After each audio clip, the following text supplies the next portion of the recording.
Damos gracias a nuestro Dios por esta noche que tenemos para poder compartir su santa palabra. Damos gracias a Dios por las alabanzas que hemos podido escuchar. Realmente hermosas promesas tenemos en la palabra. Y en esta noche vamos a continuar con la ayuda del Señor. Con el capítulo 5 del segundo libro de Reyes estamos viendo la sanidad de Naamán. Naamán, habíamos visto su significado, es agradable o placentero. Así es el significado de Naamán. Y sabemos que él era un leproso. Y esto nos habla, habíamos visto, de la enfermedad del pecado que el hombre trae. Por más que el hombre sea agradable, sea placentero, dice en el Evangelio de Juan capítulo 3 en el verso 6, lo que es nacido de la carne, carne es, y lo que es nacido del espíritu, espíritu es. El hombre así, en su estado natural, es carne. Y como sabemos, lleva el germen del pecado. El hombre sin ser renacido, el hombre en su estado. Por eso necesita realmente nacer de nuevo.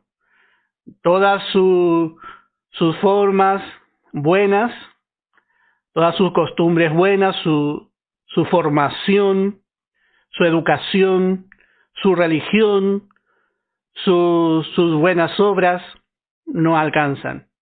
Dios dice, es nacido de la carne. Entonces necesita realmente una nueva creación. Con las buenas obras no alcanza. Y como habíamos visto, esta sanidad de Naamán empezó con el testimonio de una joven, de una muchacha que el Espíritu Santo ni su nombre nos da, pero ella declaró en fe que en Israel había oportunidad para aquel que le había raptado. Realmente vemos qué impresionante, cómo la fe de esta muchacha, hermano, cómo la fe de esta muchacha engendró fe también en Naamán. Y así, hermano, nosotros siempre tenemos la posibilidad de dar la palabra, y la palabra inyecta fe al oyente. Y vemos que a pesar de que estaba en esa situación, ella testificó. Esta es la verdadera fe. Y dice en el verso 4, y entrando Naamán a su señor, le relató diciendo, así y así ha dicho una muchacha, una pequeña muchacha, que es de la tierra de Israel. Así que va Naamán, así podemos decir, contagiado por la fe de esta muchacha, y va y le testifica también a su rey, al rey de Siria. Y dice, así ha dicho una muchacha que es de la tierra de Israel. Y también es contagiado de la misma fe el rey. Y le dijo el rey de Siria, anda, dice, y ve, y yo enviaré cartas al rey de Israel. Salió pues él llevando consigo 10 talentos de plata y 6,000 piezas de oro y 10 mudas de vestidos. Así habíamos visto esto. Pero todo esto nació de uno que testificó. Y también tenemos que ver que todo esto Dios estaba ordenando. Dios había ordenado toda esta circunstancia, todas las cosas, para que su pueblo infiel y desobediente le exalte. Para que su pueblo vea la fidelidad de su Dios, porque Dios le envía a Israel. No solamente Dios iba a ser exaltado por su pueblo, sino que Dios iba a ser exaltado por los gentiles, por las naciones. Las naciones iban a saber a través de esta maravilla que Dios iba a hacer, que Israel era el pueblo escogido de Dios, Tenía la oportunidad realmente Israel de aprovechar esta situación.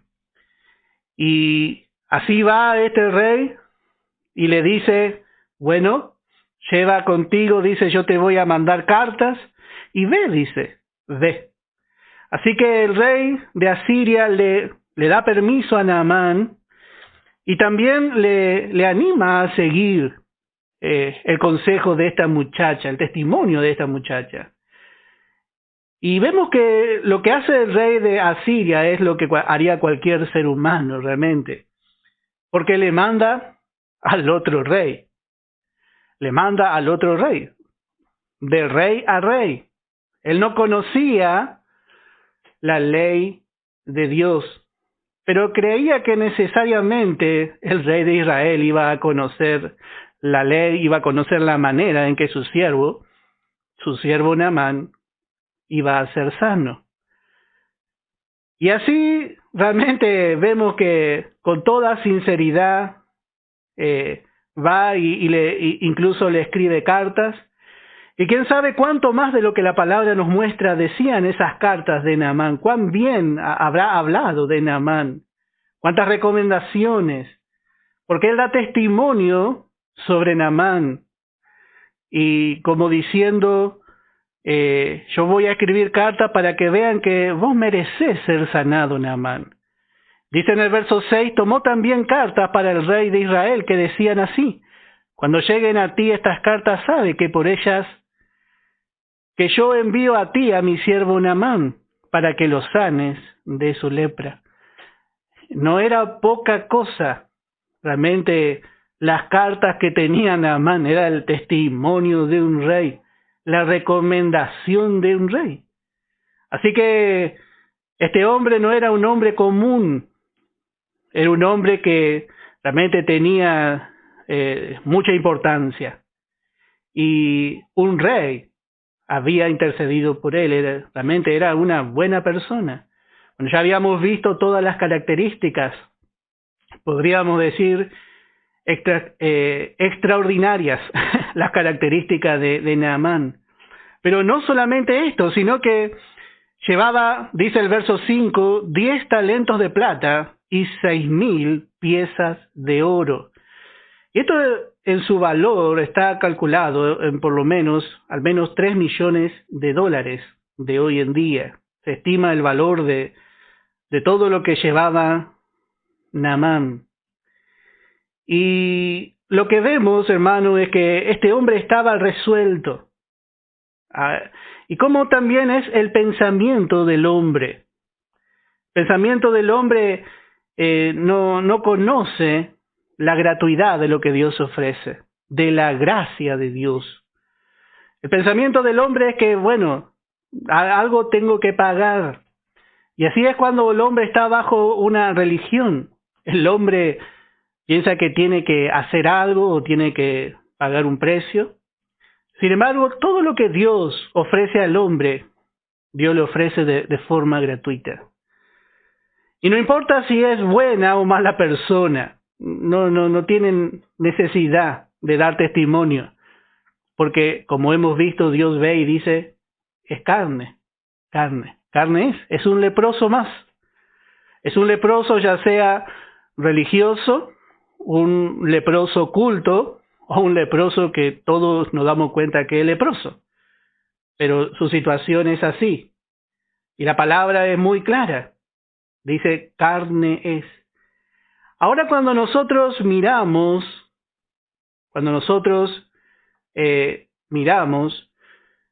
realmente vemos que Dios había dado instrucciones cómo debían tratar a los leprosos. Podemos ver en Levítico capítulo 13,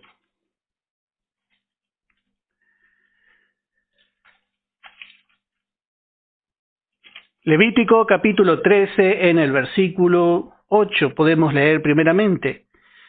Dios había dado instrucciones de cómo ellos debían tratar a los leprosos, pero a los leprosos especialmente judíos, a los leprosos de Israel.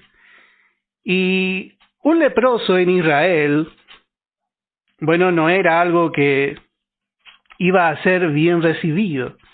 Vamos a ver lo que Dios había enseñado en su ley.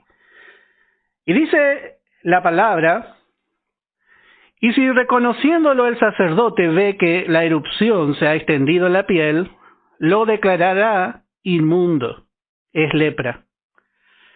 Cuando hubiere llaga de lepra en el hombre, será traído al sacerdote, y éste lo mirará. Y si apareciere tumor blanco en la piel, el cual haya mudado el color de pelo, y se descubre a sí mismo la carne viva, es lepra crónica en la piel de su cuerpo, y le declarará inmundo el sacerdote, y no le encerrará porque es inmundo. Note que el sacerdote era el encargado realmente de examinar al leproso. Y acá vemos en práctica el accionar de la ley. La ley examinaba al hombre. La ley fue dada para mostrarle al hombre lo que quizás el hombre aún no se da cuenta ni en sus mejores pensamientos hacia sí mismo. La ley mostraba que el hombre era pecador, pero muy pecador. Y la ley solamente podía declarar a un hombre limpio o declararle inmundo. Dice el verso 12: mas si brotare la lepra cundiendo por la piel, de modo que cubriere toda la piel del llagado, desde la cabeza hasta sus pies, hasta donde pueda ver el sacerdote, entonces éste le reconocerá. Y si la lepra hubiere cubierto todo su cuerpo, declarará limpio al llagado. Toda ella se ha vuelto blanca, y él es limpio. Cuando la lepra le terminaba de cubrir, y si se volvía blanca, bueno, el sacerdote le declaraba limpio. Pero el sacerdote, bajo el régimen de la ley, muy poco, nada podía hacer por el leproso. Y así fue la ley. La ley no brindaba ayuda al leproso, pero estamos hablando realmente aquí de un israelita. Solamente el israelita podía ser examinado, declarado limpio o declarado inmundo. No podía tocarle al leproso. Y dice también en el verso 45 del capítulo 13 de Levítico, y en el verso 46, y el leproso en quien hubiere llaga, llevará vestidos rasgados. Y hay que estar todo así vestido, acorde a su enfermedad. Y su cabeza descubierta, y dice, y embozado. Y ahora el hombre tiene que andar con tapaboca. Bueno, así andaba el leproso. Constantemente usaba tapaboca. Y dice, pregonará, inmundo, inmundo. Todo el tiempo que la llaga estuviere en él será inmundo. Estará impuro y habitará solo. Fuera del campamento será su morada. Bueno, sí que era realmente muy triste para un israelita llegar a estar leproso. No era así nomás. Y nadie realmente podía ayudarle. Esta enfermedad era una enfermedad que no tenía cura para ese tiempo. Y encima podía llegar a contagiar a todo el pueblo. Por eso tampoco el sacerdote no debía involucrarse, no debía tocarle tampoco. Pero cuando nosotros vemos en Naamán, realmente Naamán era leproso y era gentil. Y realmente era un caso bastante difícil para Israel. Y especialmente vamos a ver lo que sucedió cuando ellos recibieron a este gentil leproso. Por eso vamos a ver que realmente la ley era ineficaz en estos casos. La ley era ineficaz en cuanto al pecado. Nada podía hacer la ley por un leproso. Nada podía hacer la ley por un pecador. Solamente la ley podía mostrarle al pecador que era pecador, pero no podía sanarle. Solamente aquellos hombres de fe en el Antiguo Testamento que vieron más allá, que vivieron bajo el régimen de la gracia, aún bajo la ley, que vivieron como adelantándose a su tiempo, que vivieron por fe, bueno, pudieron hacer esta clase de milagros. Porque realmente esto fue realmente un problema muy grande, tanto para el israelita y mucho más en este caso que vamos a ver que es un gentil. Pero cuando vino el Señor, vamos a ver cómo actuó. Vamos a ver en Mateo capítulo 8. Evangelio de Mateo capítulo 8. Y vamos a leer desde el verso 1. Aquí vemos al Señor, a la gracia en persona. Y dice, cuando descendió Jesús del monte, le seguía mucha gente. Y aquí vino un leproso, y se postró ante él, diciendo, Señor, si quieres, puedes limpiarme. Aquí se presenta un leproso de la multitud. Y Jesús extendió la mano y le tocó, diciendo, quiero, sé limpio. Y al instante su lepra desapareció. Noté que realmente la ley no podía ayudarle. Pero si había alguien que podía ayudarle, era el Señor Jesucristo. Vemos en el Señor realmente a la gracia en acción. La ley solamente mostraba la condición al hombre. Le declaraba limpio, le declaraba inmundo. Pero solamente la gracia podía extender su mano y tocar al leproso. Podía identificarse con el leproso. Podía tocar al leproso para poder sanarle, para poder realmente quitarle ese pesar. Y note qué hermoso, porque vemos que él le dice, si tú quieres, dice, si tú quieres. Bueno, vemos la gracia diciendo, quiero. Siempre el Señor quiere. A veces nosotros nos preguntamos, ¿será que el Señor quiere? ¿Quiere ayudarme? ¿Quiere bendecirme? ¿Quiere sacarme de esta situación? ¿Quiere cambiar mi vida? Bueno, la gracia siempre dice quiero, porque ella puede. Ella tiene la capacidad. Y dice que le tocó. Y dice, y al instante su lepra desapareció. Y así vemos cómo la gracia actúa. La gracia ha provisto, como estamos estudiando, al Cordero de Dios que quita el pecado. El Cordero de Dios, Jesucristo, por medio de su sangre derramada, Él quita el pecado. Y la gracia no solamente es ofrecida al judío. La gracia ha hecho provisión para todo aquel que cree. Porque dice, pero ahora en Cristo Jesús, vosotros que en otro tiempo estabais lejos, habéis sido hechos cercanos por la sangre de Cristo, porque Él es nuestra paz, que de ambos pueblos hizo uno, derribando la pared intermedia de separación, aboliendo en su carne las enemistades, la ley de los mandamientos expresados en ordenanzas, para crear en sí mismos de los dos pueblos un solo y un nuevo hombre. Esa es la iglesia, haciendo la paz. Y mediante la cruz fue el medio, dice, para reconciliar con Dios a ambos pueblos en un solo cuerpo, matando en ellas las enemistades. Así vemos la provisión que hizo la gracia de Dios. La gracia de Dios no ve al hombre en un pueblo.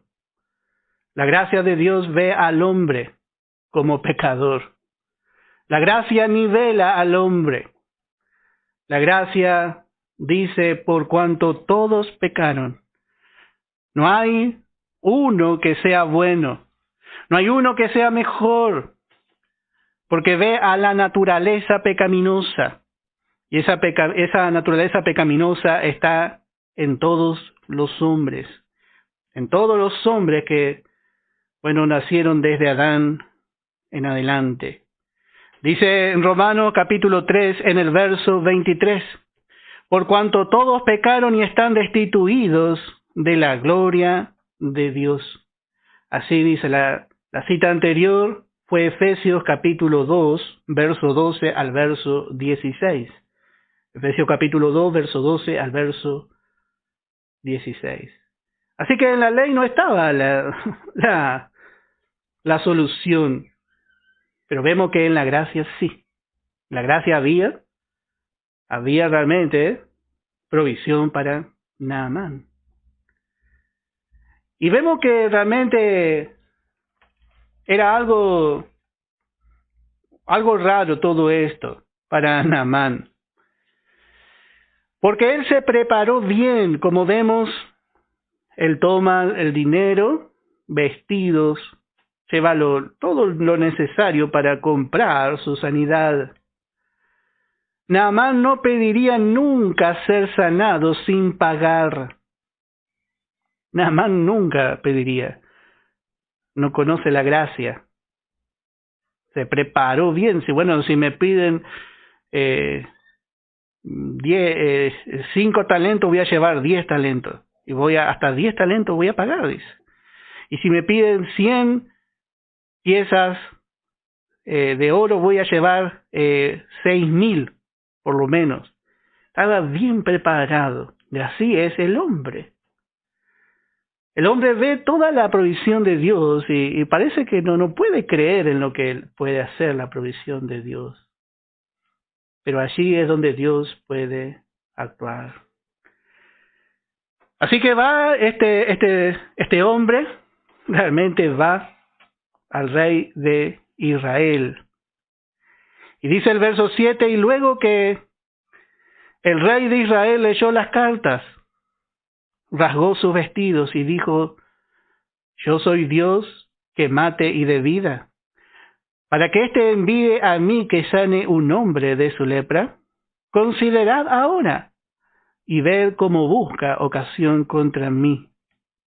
Bueno, aquí tenemos a Joram y realmente vemos que este hombre muestra realmente la apostasía reinante en Israel, la cobardía de este rey, la falta de fe, la falta de visión.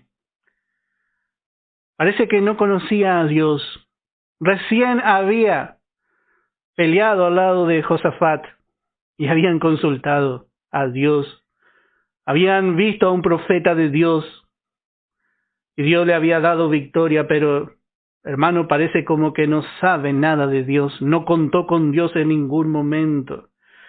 ¿Y qué contraste con la muchacha? Se piensa que era muy jovencita. Sin embargo, vemos en esa muchacha el trabajo de los padres. Instruye al niño en su camino, y aun cuando fuere viejo, no se apartará de él. Esa niña, esa muchacha, realmente da testimonio. Sin duda su crianza fue en el Señor. Pero en Joram vemos también el trabajo de sus padres impíos.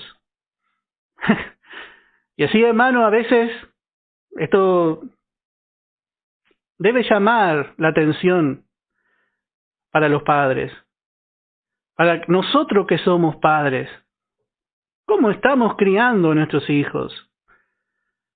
Podemos criar a una joven así como esta muchacha, o podemos criar a alguien como Joram.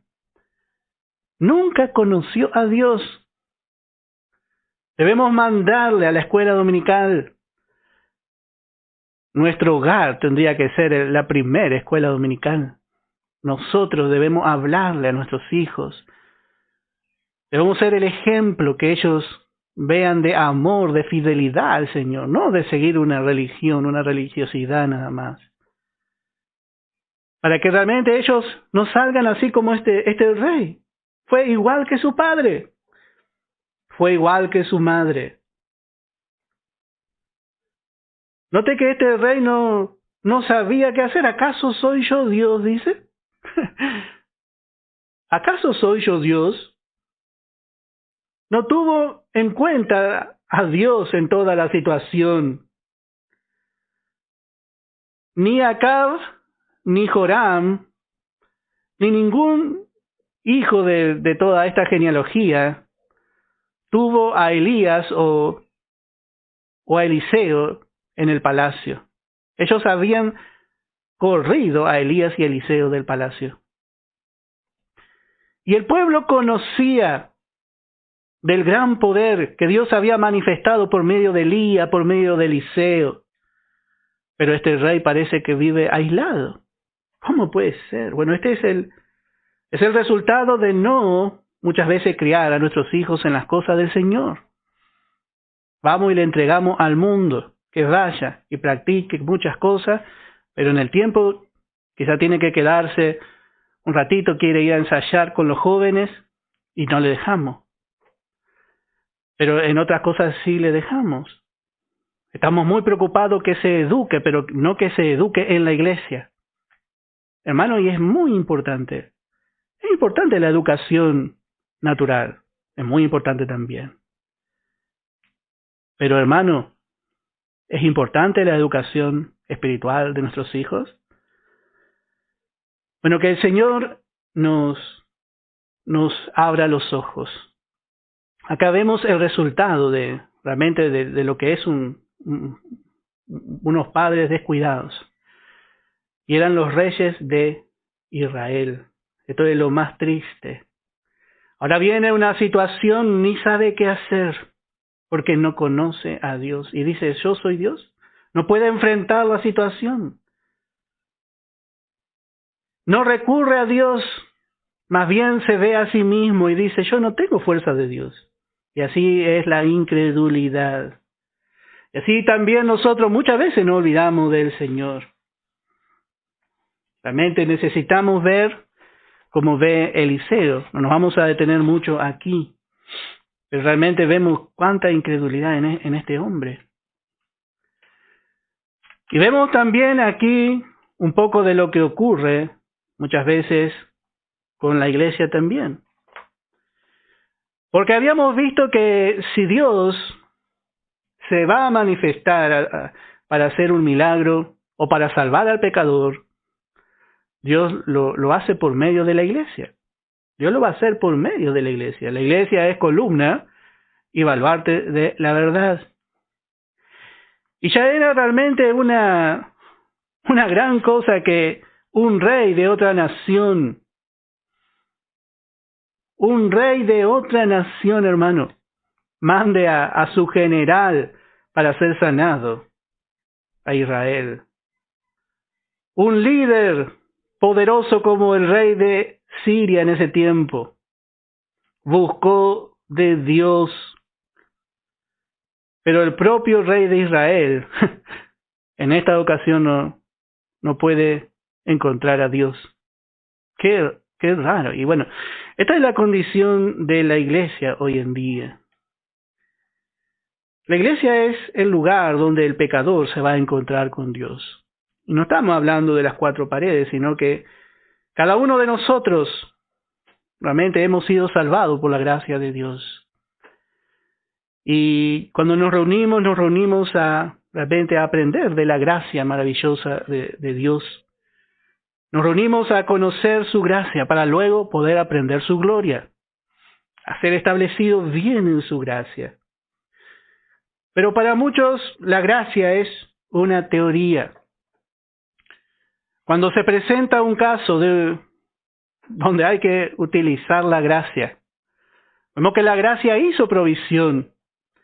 Dice que por la sangre de su cruz, en el Calvario el Señor tomó el lugar para el pecador. Hizo provisión para cualquier pecado. Pero a la hora, hermano, de actuar en gracia, muchas veces la iglesia se desespera, igual que Joram. Actuamos como Joram. Y decimos, ¿por qué tiene que venir esa persona a la iglesia? Quizá viene un borracho, quizás entra un afeminado, quizá entre nosotros cae un hermano. Y cuando una persona está enferma, hay que llevarla al hospital. Por lo menos yo nunca vi que le lleven a una carpintería a un enfermo. La iglesia es un hospital donde Dios, por medio de su palabra, por medio del poder del Espíritu Santo, se manifiesta para transformar, para sanar, para salvar la vida del hombre. Pero la iglesia muchas veces se transforma en un local que tiene un cartel que dice gracia y muchas veces dice gloria y muchas veces dice otro cualquier nombre, pero más grave sería si dice gracia, pero donde no se manifiesta la gracia. Porque actuamos como este rey, cuando se manifiesta el pecado, cuando se manifiesta la necesidad. Nosotros queremos aplicar el uso de la ley. La ley no tenía capacidad de sanar al leproso. Le decimos al leproso que se quede solo y que se sane por ahí. ¿Y dónde va a ir el leproso? Tiene que ir al hospital. Y nosotros no necesitamos involucrarnos y contaminarnos con el pecado de nadie, ni del impío, ni quizá de nuestro hermano que ha caído. Pero sí necesitamos aprender, hermano, la actitud que tiene la gracia ante esos casos. Nos escandalizamos de la carne, como si nosotros, hermano, no tuviésemos carne. Parece que en ese momento somos todos teóricos, somos todos santitos y decimos, apártate de mí porque soy más santo que tú. Y viene ahí el leproso y no sabemos qué hacer. Pero sin embargo nos llamamos los creyentes que vamos a ser la esposa de Cristo. Hermano, ¿cuánto nos falta conocer al Señor? ¿Cuánto nos falta conocer el amor del Señor? Este rey estaba perdiendo una oportunidad tan grande con su incredulidad. Él era el rey de Israel, Joram. ¡Qué tremendo! Pero sin embargo no conocía al rey más grande de Israel, que era Dios.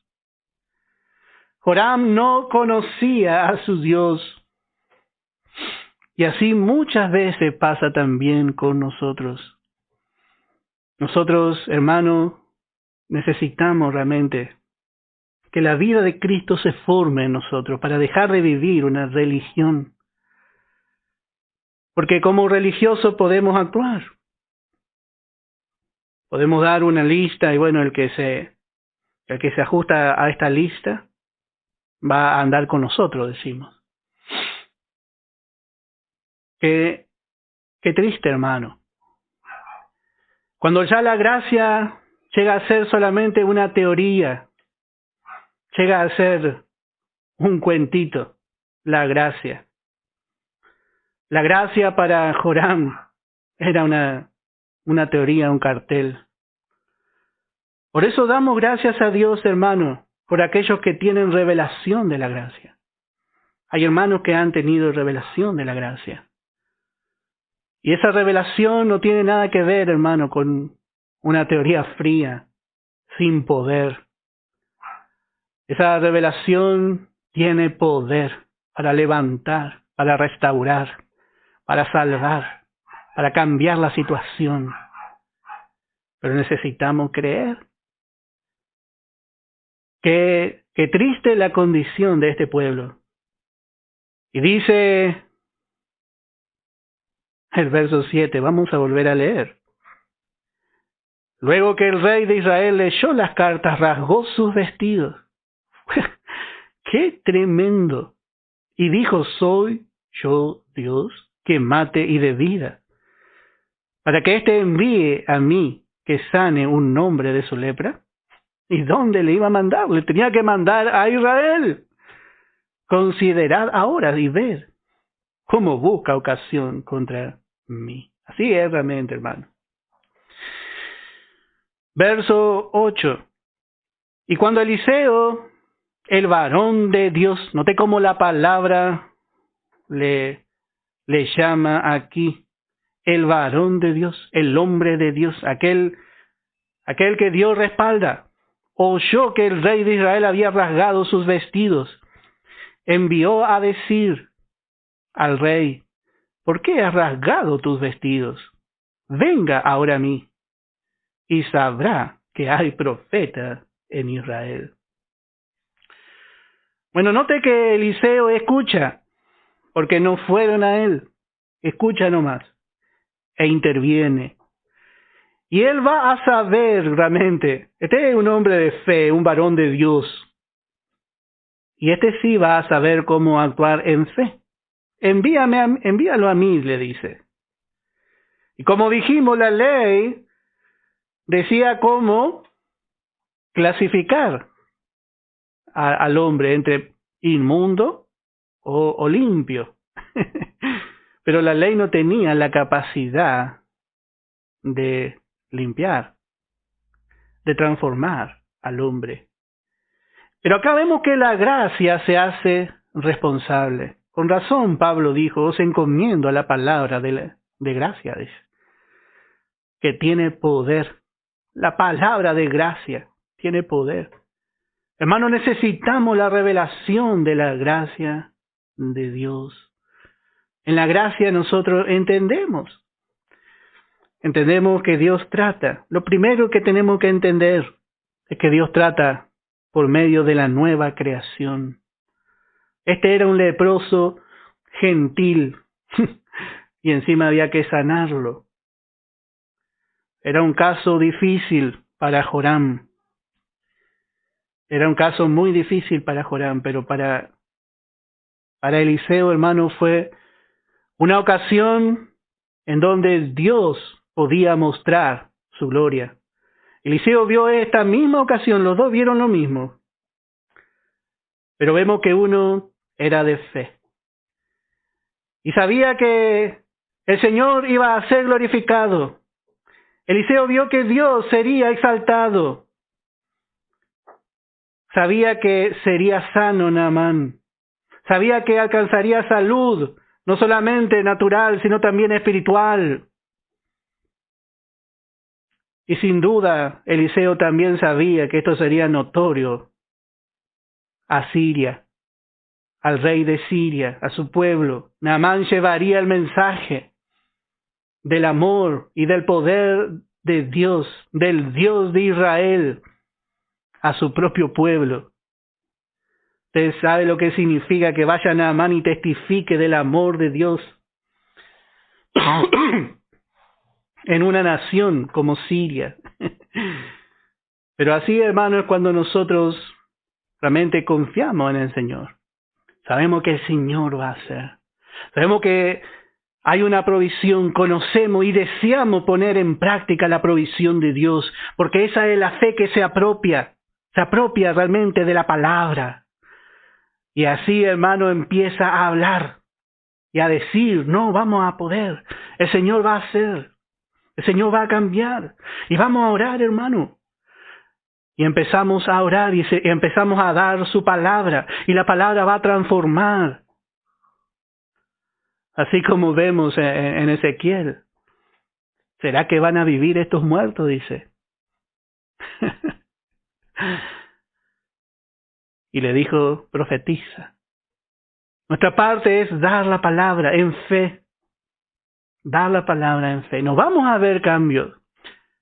Porque ahí se va a presentar la necesidad todavía, pero vamos a pararnos en fe en la provisión de la cruz, en lo que Dios prometió en su palabra, en lo que Él va a hacer. Hermano, y vamos a ver. Esto es por fe. Y dice el verso 9, y vino Naamán con sus caballos y carro, y se paró a las puertas de la casa de Eliseo. Así apareció Naamán. Todavía Naamán está pensando que él es grande. Ahí viene Naamán y todos sus siervos en caballo y él en su carro. Y se para a la puerta de la casa de Eliseo. Y me imagino la casa de Eliseo una morada humilde. No se parecía en nada al palacio de Joram. No se parecía en nada al palacio de Joram. Sí. Y así él espera ahí. Mira y está mirando atento. Y dice, entonces Eliseo le envió un mensajero diciendo, ve y lávate 7 veces en el Jordán, y tu carne se restaurará y serás limpio.